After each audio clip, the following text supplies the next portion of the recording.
talk about global governance, the failure of it, with regard to the Ebola outbreak. What's Ebola? Ebola is a fatal illness, a virus transmitted from wild animals to people. And when did the outbreak occur? It occurred in West Africa from 2014 to 2016. And starting in Guinea and moving across land borders to Liberia and Sierra Leone. During this epidemic, we saw the failure of global governance. Why? The Médecins Sans Frontières General Director Christopher Stubbs said many institutions failed, with tragic consequences. For that reason, I'm going to start by talking about the WHO, World Health Organization. This agency was the supposed leading one to treat Ebola as a priority. However, it was supposed to act quickly, and it did not. It was not until August 2014 that it declared Ebola as an international health emergency, with the Ebola already covering 3 countries, Guinea, Liberia, and Sierra Leone.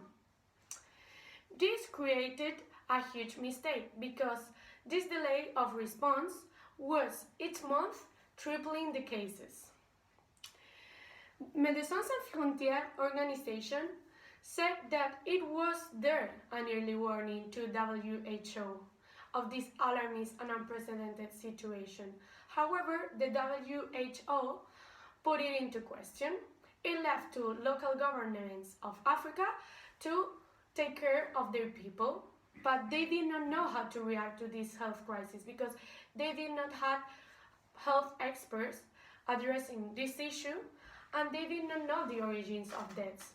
Even African people felt that they had been cursed, that their family had been cursed with a witchcraft. So the Guinea's government, for example, one of the poorest of the world, was considering that people had fever but not Ebola, and that they had to be treated separately.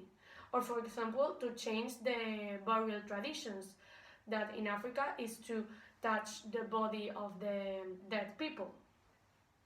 Therefore, it was a huge lack of information that was not coming from outside, and African people did not have it.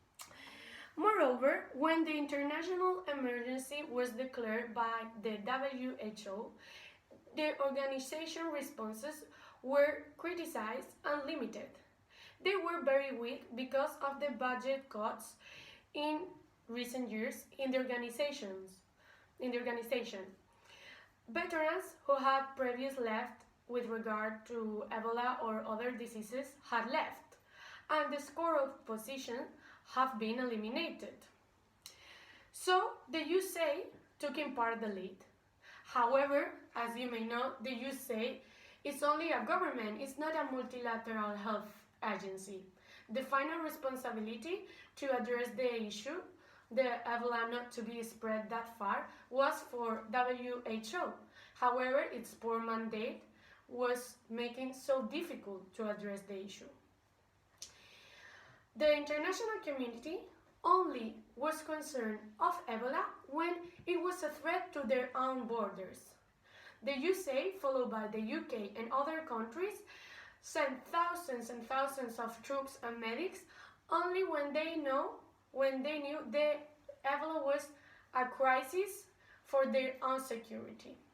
And this was a huge mistake because Africans were left alone. And coming back to the role of organizations, there were few acting quickly to respond to Ebola.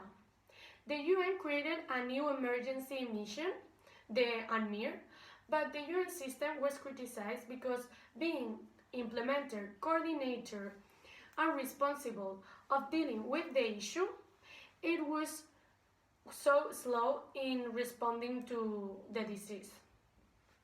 Only few organizations were proud of their job in dealing with Ebola. For example, Save the Children has thought that they revealed in West Africa huge and high efforts of collaboration, courage, and empathy.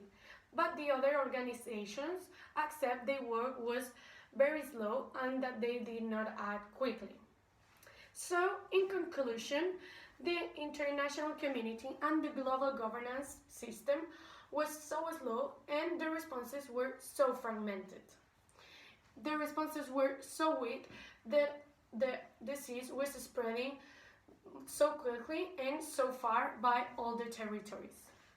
WHO, that was the responsible one in this system, in this global governance system, to deal with the issue, it did not take the adequate responsibility. And the international community, who had been the responsible to help the Africans, knew it very late. And it was a mistake because they only took the problem as an international concern when it was a threat to their own security. So the question is, are we just thinking of others' problems and interests when they become our interests and problems? Or are we acting in some places because we have a sense of humanity? We may do ask this question because we only act in those places when they are becoming our threats and challenges. And the second question that I will do in this task is global governance needing a great reform or just some little aspects to be changed? Some lives, thousands of them, could have been saved. Thank you very much.